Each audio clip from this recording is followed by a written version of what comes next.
move on to the actual season itself, so the 2025 season, we're sitting 5-1, which is a nice start after that, after opening round. We just come out of gather round, which was a resounding success. And how do you see, as a president and I guess as a fan as well, the difference between gather round, which I went to, absolutely love. I think I went to 4 or 5 games, which was incredible, and then opening round, which I went to as well. I know um, there was a report came out on Channel 7 that said Collingwood want to sort of get out of, or not get out, but just look at other opportunities for opening round and other teams to come and play. We've played there, only team to play there from Victoria twice.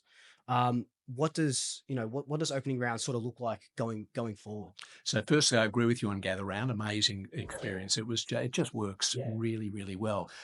Remembering that Adelaide and South Australia are AFL crazy states. So it's if you like, it's a little bit easier. We're incredibly committed to the expansion of the game in Queensland and New South Wales. It's really important that we continue to do our job. Making sure the game grows in those parts, and not the least for our members and supporters that are in New South Wales. So, as a Victorian member, I get it. I get, going to New South Wales for opening round. Whilst it's great for our New South Wales members, it's not great for our Victorians. We are certainly of the view that it needs to be an AFL-wide commitment to New South Wales and Queensland. Very supportive of the national competition. It's really important to the club we want to be and to the competition. We've done that. It needs to be an AFL-wide commitment to that.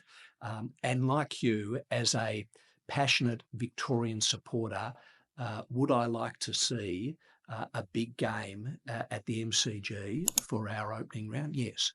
That is absolutely the case. Yeah, and I think there was, well, obviously with the cyclone, the unfortunate cyclone, there was only 2 games at opening round. It didn't feel like the start of the season. I didn't call it the start of the season because we lost anyway. So it's But then you go on and then you have that incredible. I think the round one was the biggest attended round of ever for the AFL. So yeah, I don't know the logistics of it, but that, even starting with Richmond and Carlton at the MCG was just, and see Carlton lose as well was just it's always nice. Yeah, and not trying to usurp that. That Richmond Carlton game's a terrific Yeah. game and brilliant. But I do remember over my life as a supporter that we have had traditional opening rounds. There was a period we played the Bulldogs quite regularly in the opening round. I think may have been Geelong at different stages. So we have had different opportunities to celebrate at the MCG the start of a season, which is very important to our Victorian membership as well. And talking on Gather Round, and I know members will or fans will sort of eat me up if I don't mention it. Uh, they want to know why Collingwood didn't have an alternate strip. Everyone Adelaide have got they had their new jersey. Giants did their stealth jersey. Everyone wants to see the swooping magpie come back, and we saw it. We saw it against Richmond in the practice match last year. Is there opportunities? I know black and white stripes. That's what we are. Is there an opportunity that we see these sort of the Super Magpie was one of the biggest jerseys or everyone. It's iconic with Collingwood. Is there a chance that we can see that back? There's absolutely a chance. I think the reality, Luke, is that as passionate as some are about having a different jumper, there are so many that actually insist that we stick to the traditional jumper. So it's getting that balance right. Yeah. People feel, and rightly, we all feel very strongly about our traditional jumper and the importance of that. And the branding and what it stands for. Yeah. So it is worth noting that as much of a push as there is for an alternate strip, there is a similar push to maintain our traditional jumper and not be pushed to wear something else. So it's an ongoing conversation. Bit of a balancing act. A bit of a balancing act. And talking about the members, I touched on before. So it's 4 years in a row that we've hit over 100,000 members, which is congratulations to just the club itself for doing that. With the 100,000 members or 110 wherever we sort of are at the moment, we always want to help the club in any way that we sort of can. And I think the the biggest gripe at the moment with Collingwood supporters was the renegotiation of the Ponsford stand or the MCG deal. And I know everyone, in my DMs as well, are asking about it. And I don't have any sort of answers. I know we renegotiated, kept the same amount of seats. Craig Kelly a couple months ago on Membership Day talked about ongoing talks with the AFL, the MCC as well, and with grand final tickets. And I'm not trying to get ahead of myself, but like with grand final tickets allocation and stuff like that. How do you kind of how do you work that? How do you work that? Because we're not the only tenants of the MCG, and we are a big club, but there are other big clubs as well. Yeah, it's a big question, and it's a complex answer. But if you want to, sort of go to the heart of it again, and this should, resonate with all of us that are tenants and don't own our home. We are tenants there. Now, when we moved in 99, 2000, we did at the time, Eddie did a terrific deal with the then MCC that were very much looking to have us and the contribution that Collingwood would make. And that was a deal that effectively came to an end in 2017. Yeah. And in 2017, we were effectively put on notice that the next deal was going to be different. Yeah. And so, as much as Collingwood has contributed to the MCG and continues to, we are a tenant, and we know that the southern stand wing and the northern stand wing are occupied by the AFL and the MCC members. We're very excited about the Ponsford stand. It's, as I said to you earlier, the move from the Sherrin to the Ponsford, that's work. But there are more tenants at the MCG now, and there are more clubs clamouring to use it. And it does become difficult when we are the away team to other big clubs. So for 17 years to 2017, it didn't matter whether we were the away team to Richmond or Hawthorn or whoever it might be. That's not the case anymore. So the deals are 5-year deals. They're 5-year tenancy arrangements. And we need to make sure that when the current arrangement comes up in 2027, that we are really well placed to negotiate the best deal for our members that we possibly can. And that will mean working with the AFL, it'll mean working with the MCC, but it'll mean working collaboratively, recognising the contribution that we make to the MCG, but also recognising what a great location it is and how important it is to us. So we're looking at ways that we can improve the offering for our members. And the away game seats is part of that. Fortunately, we've managed to secure more seats on level 1 and level 4. We lost some of those premium bays on level 2 to those big clubs in those away games. But it's front of mind. It really is an important focus, and we know how members feel about this. Yeah, and I think people would love to hear that. It is front of mind because whenever I sort of talk about it on my show, or even I put up a story and all the questions were sort of about that. Just wanted to touch on it. So yeah, thank you for that. Was great great to hear that. I guess I want to pivot to a bit of the personnel changes at the club. So last year we saw Graham Wright leave, we saw Jeff Brown leave, we get in Charlie Gardner, Derek Hine, a much loved son who's been here for so long. He moves on, and we bring back Shane O'Brien, which is incredible. We're bringing back Collingwood people, which is it's nice. It's nice. So what does that sort of change look like from Jeff Brown and from Graham Wright to yourself and Charlie Gardner? Look, there was talks of that I guess the quote unquote instability off the field. We saw it kind of on the field with how we finished last year. What does it mean to get that? I guess this is me saying as a fan, that stability sort of back in with now we've got everyone sort of. We do have a head of footy GM and now a national recruiter. Yeah, and I think, recognising that organisations change and people change and people have different aspirations on their journeys and in whatever they do, so important for us in that connect part of the connect, win and grow. And I've been saying this a lot, whether you're at Collingwood for 1 year or for 30 years, making sure that when you're at Collingwood, you're respected. When you leave Collingwood, you're respected, will always be a place that you can come back to. So people leave organisations all the time, and we need to make sure that when that happens, of course, they're welcome back in the future.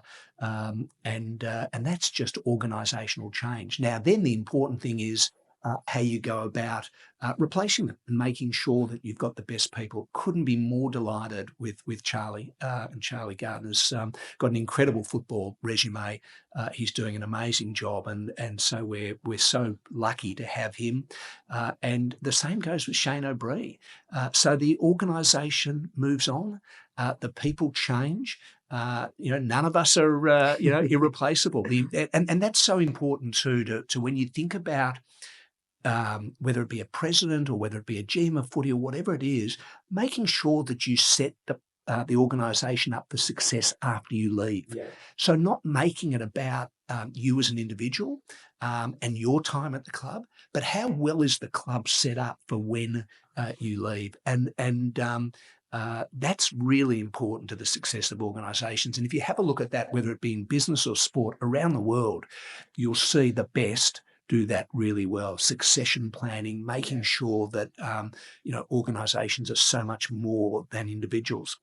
And I think we're seeing that. So I'm really pleased with how we're positioned. And talking about succession plans and setting yourself up, I think with the appointment of Graham Wright all those years ago, taking us from second last on the ladder to a premiership in 23, and really sort of setting us up.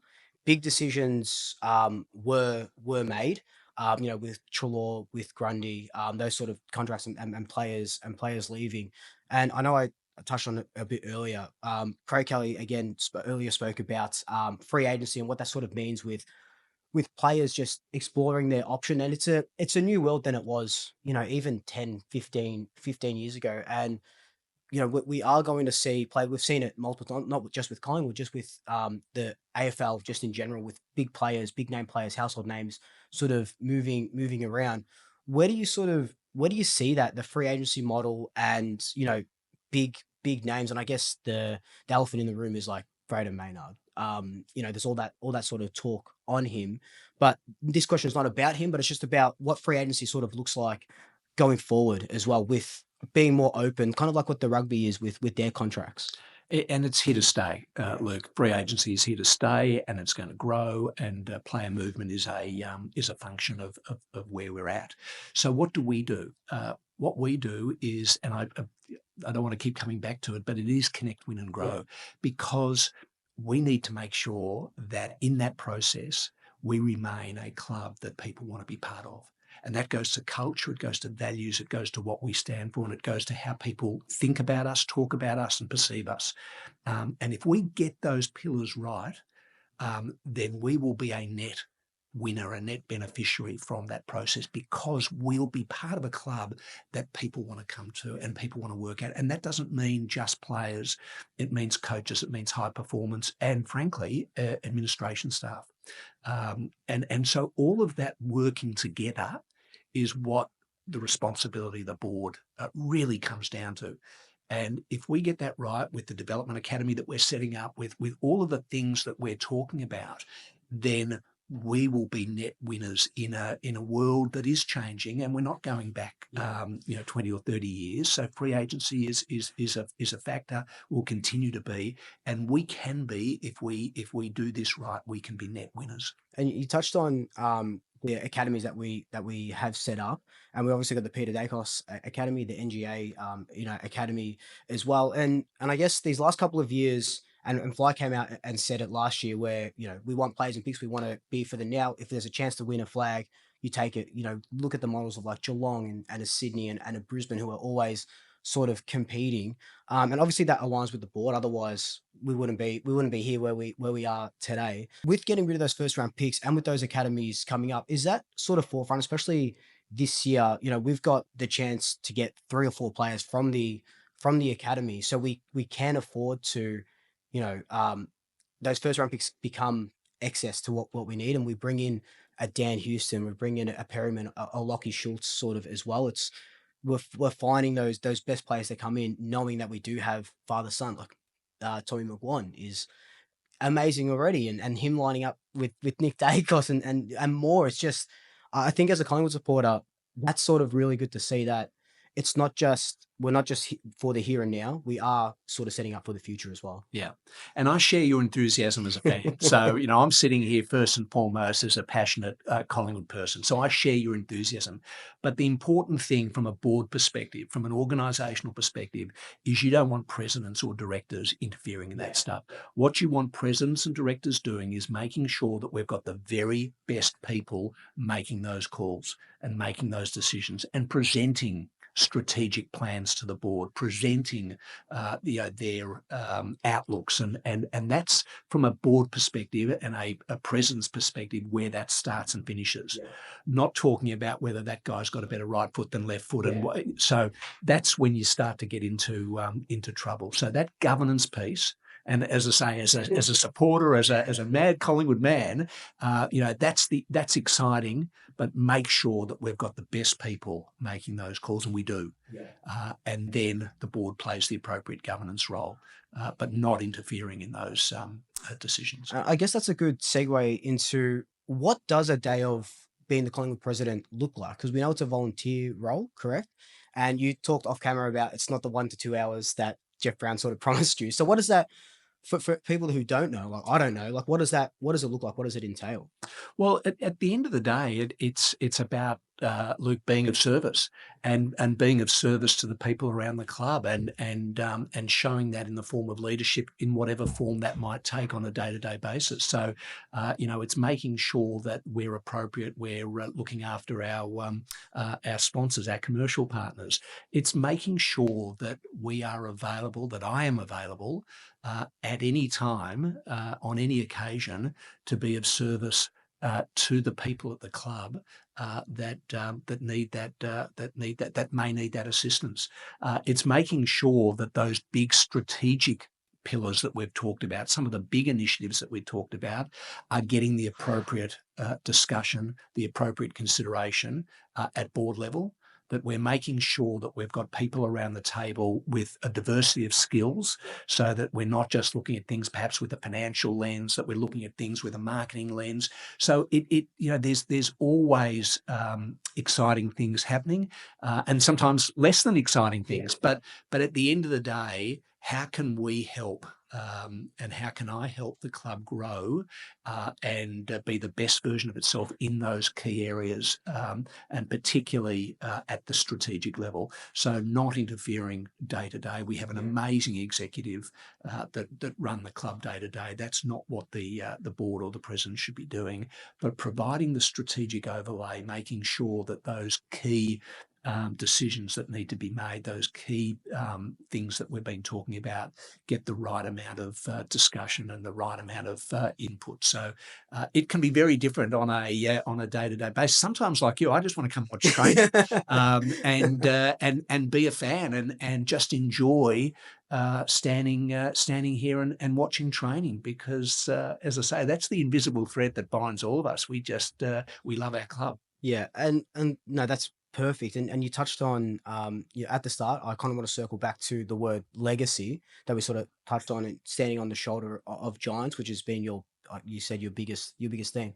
10 years from now, what do you want Collingwood supporters to look back through your tenure and say that's Barry Carps, that's his legacy?